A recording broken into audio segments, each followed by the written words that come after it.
What is up, you guys? I'm Charmx. Today I'm going to be reacting to Game Theory. Would you stay blind?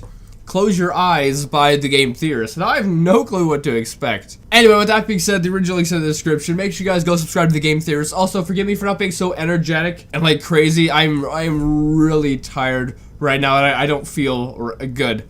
Anyway, with that being said, let's begin.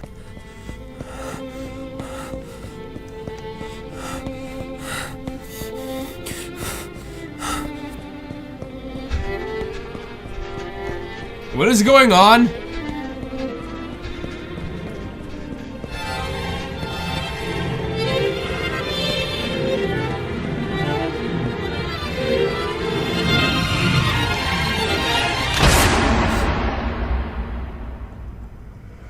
That's not going to protect you. Ah!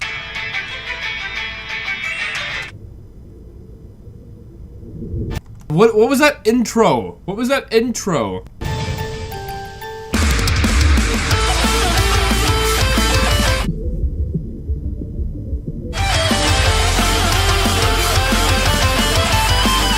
Okay.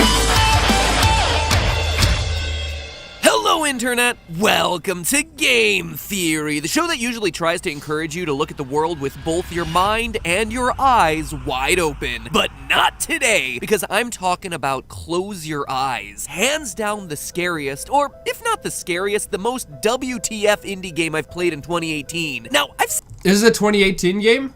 suffered through a lot of scary horror games that make you want to close your eyes, but this is actually the first one I've played where closing your eyes is an actual game mechanic. In fact, the first thing that you see when loading the game is an orientation welcoming you to the View Laboratory in the year 2057, teaching you how to blink. You learn to blink, you learn to walk, and then this happens. Oh no, what is this? On the ceiling, we're presented with a very clear mystery, a code written in... This is a very bizarre video so far. Like, freaky. Reverse Wingdings 3, I need to know what happened to everyone. And that's just the first few minutes of the game. It doesn't get much less disturbing from there, forcing you through fields of human hands, Yes, please. Take me on your magic journey. burning hellscapes, and cities made from purple alien tongues. What is this game? And if that wasn't strange and creepy enough, all the while you're having to fight against these guys. It's the puppet now. Oh, this is just like waiting for a theory, isn't it? Clearly there's a story here. A really interesting story to boot, but it's hidden under layers upon layers of hallucinations, cryptic dialogue, disturbing visuals, and heavy symbolism. So today, I want to... And this game came out in 2018? Why did the graphics look... It looks like graphically... No, it doesn't look that graphically good. make sense out of the story of Close Your Eyes, or at least piece together the story beyond drugs, not even once. Now, a lot of the game's story is actually told to us in the game's opening minutes, but it's not until you've played through the whole thing that any of this makes sense. As part of the tutorial, we see a chart for a test subject, Cecily Newman, part of the View program. Sex NA, blood type NA, husk status insufficient data, age 4 hours, height 5'6", and weight 4 hours. 1,437 pounds. That is one heavy androgynous baby. The way the game presents this almost makes it sound like Cecily is a monster, but the first time that we get a game over, things start to make a little bit more sense. That body that we see on the floor during the game over screen isn't a human body. Cecily Newman is a robot. Okay, that makes so much more sense. That's why there's no no blood type and there's no sex. Okay, that makes so much more sense. A robot with no assigned sex, blood type, an age of only 4 hours, and a weight of 1,437 pounds. So that explains mostly everything that we see on the chart, but then what does husk status mean? In the opening sections of the game, we get the warning that Husks can kill. and that if you're attacked by a husk, that you should cover your eyes, hence the game mechanic of closing your eyes. But it's not until halfway through the game that we're able to piece together what these That's a husk? Armstrong rejects want and how they're related to us. According to this That's a husk? diagram, the View program designed a procedure called cognitive transfer, a process that takes a human and then splits them into two parts. Their consciousness is saved into the entity's yielded essence storage, eyes for short, which is then installed into robot bodies like Cecily's. It's that classic sci-fi trope of a mind upload, a way to live forever. So then what happens to the other half of the human? The discarded human body? Well, as we find out, the discarded human bodies, the husks, are then sent to Sector A2325 for testing cloning and mutilation. That's right, ladies and gentlemen, the husks that we encounter throughout the game aren't monsters at all. They're not even evil. They're just the abandoned remnants of people. Remnants that want to What kind of people look like that? Why do their face, that's not a normal face. That's not a normal face. Unite with the lost part of their consciousness by hunting down the host robots and taking the eyes back. In fact, we're told that the husks were purposely made to look scary so that the humans would reject them. Quote, they made us deformed so everyone would fear us. It's also clear that View's program was controversial, as we see protest signs claiming that cognitive transfer is murder and that this whole thing is one big hoax, which then leads to the question, what exactly is View? Is it a mega corporation? Is it a secret government program? The game doesn't really tell us directly, but we do get hints. We find out that View stands for Vitality and Identity Extraction for WWV. WWV, like what? World War V? It may seem ridiculous, but that's what it... Or Volkswagen. But yeah, I mean, this is a bizarre game. I've never heard of it. Oh! Ah! And I kind of wish that I never did hear of it, because it's freaking freaky. But I mean, it's got some crazy plot to it too.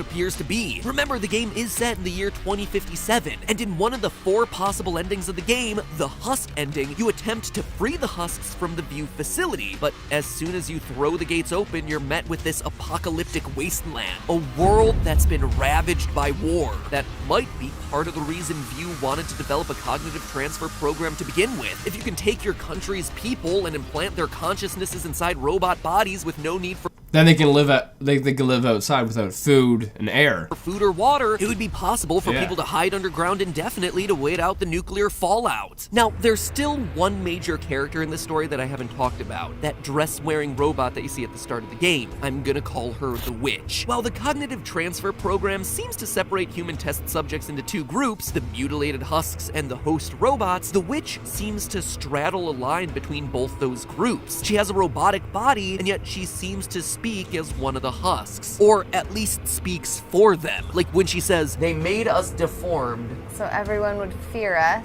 in one sequence we see her commanding them like an army, and yet she seems to be on our side. Throughout the game, closing your eyes reveals clues sprinkled throughout the environment. Those clues are coming from her. As she says, Every time you close your eyes, I send these messages to help you. Oh, that's nice. so what? Or So she's kind of on your side. Maybe she's hoping that you can fix what she couldn't. I don't know. more accurately, who is the witch? During one of the more memorable and trippier sequences in the game, we follow a path through a field of hands. Human hands buried in the ground, the kind of hands that husks would have had prior to their mutilation, before seeing the witch hovering over a lake. In order to create a path to the witch, the player must retrieve 2 glowing, flaming essences from 2 statues. The statue on the right has the appearance of one of the host robots, like the body the player inhabits at the beginning of the game. The statue on the left has a face that resembles the witch's face. By retrieving and uniting these 2 essences, the player opens up the path. These 2 statues and the flames that the player retrieves from each of them suggests the idea that an essence has been split across 2 bodies, the witch's body and a host robot body. It's also a small detail that's easy to overlook, but each one possesses one of the green glowing eyes. One holds the right eye and the other holds the left eye. This split essence imagery starts to make even more sense when you consider it in the context of one of the game's endings, the recollection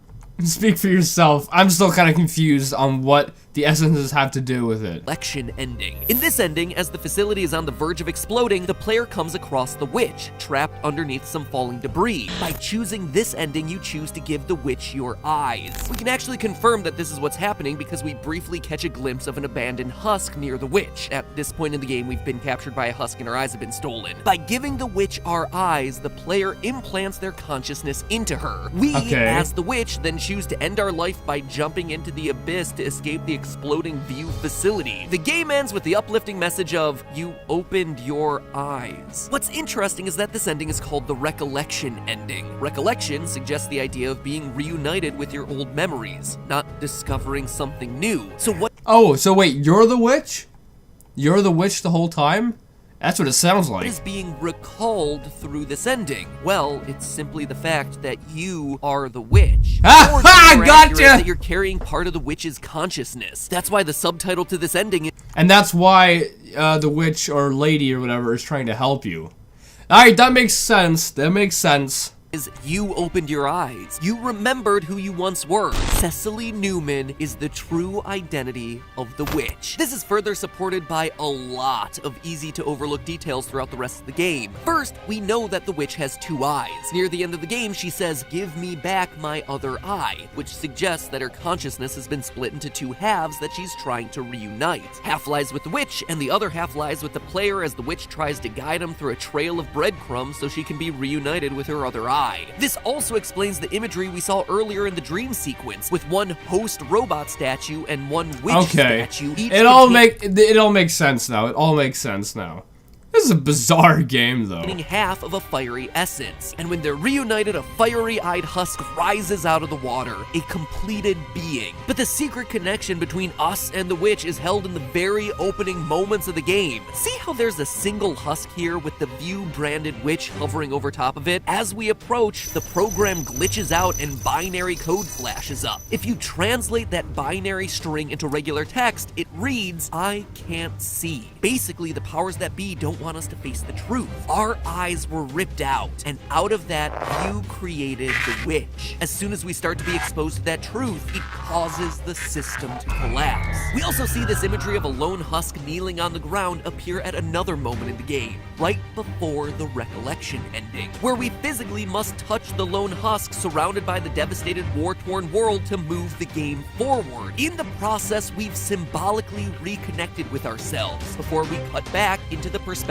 now of the witch. We remember in a symbolic way what we once were and what we lost, and the pain of those recollected memories is what causes us to jump off the platform. The horrible truth of this game is pretty evident. The world is ruined. Even if you manage to escape the view facility, there's nothing to escape to. Right at the game's ending, we get a glimpse of what the witch might have been trying to escape to. We see a vision of a meadow outside of the facility, but the game doesn't end there. We snap back into the reality of the view facility on the verge of destruction as a countdown timer displays the seconds remaining. We can rush to join the husks and free them from the facility, or we can reconnect with the witch, escaping down into the abyss. There is a third option, however. If you let the husks go, like, what do they eat? Because if there's nothing outside, then they all just, they all just die anyway. So that's kind of pointless. I mean, what's the third option? Because both options aren't good. However, we can simply wait and watch the seconds tick down until at last the facility explodes, killing everyone, the husks, the witch, and us. The game calls this the best ending. Everyone closed their eyes. It seems like a grim note to end on, but in a way, it seems like it might truly be the best ending. The husks are able to find release in death rather than having their eyes open to the terrifying reality of a ruined apocalyptic world. Exactly, and that way they would have, they would have passed away anyway because they couldn't survive. And then she jumps off not a cliff, but she jumps, so she doesn't survive that. So I mean, the best ending would be to wait. Cecily the witch is able to rest forever, not having to recollect the painful memories of her own creation, and the player can rest, knowing that the horrors of the...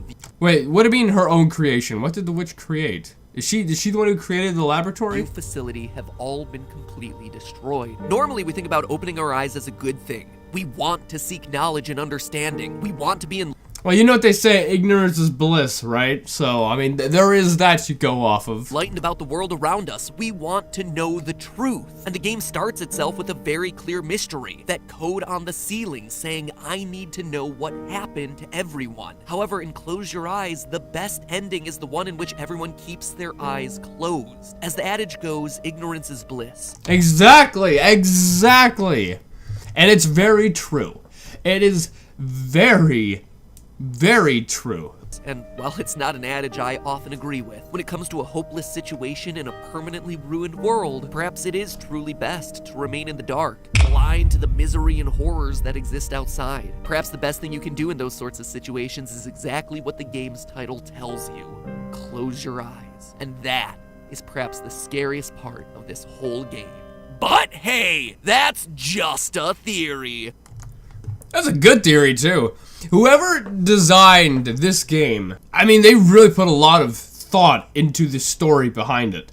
Definitely because it's all kind of, it's not like hidden, but you have to like piece it together yourself. So they definitely put a lot of thought into it. Anyway, I hope you guys like this video. I've never even heard of this game, but I'm kind of glad that I did. I mean, it looks terrifying and bizarre, but I mean, it does have a crazy plot to it. And I like games with crazy plots and crazy stories. But yeah, anyway, I hope you guys like this. If you did, make sure you give it a thumbs up, possibly share with a friend if you're new, and subscribe to join the family. Also, make sure you guys go subscribe to the Game Theorist. So with that being said, see you guys next time. Boop.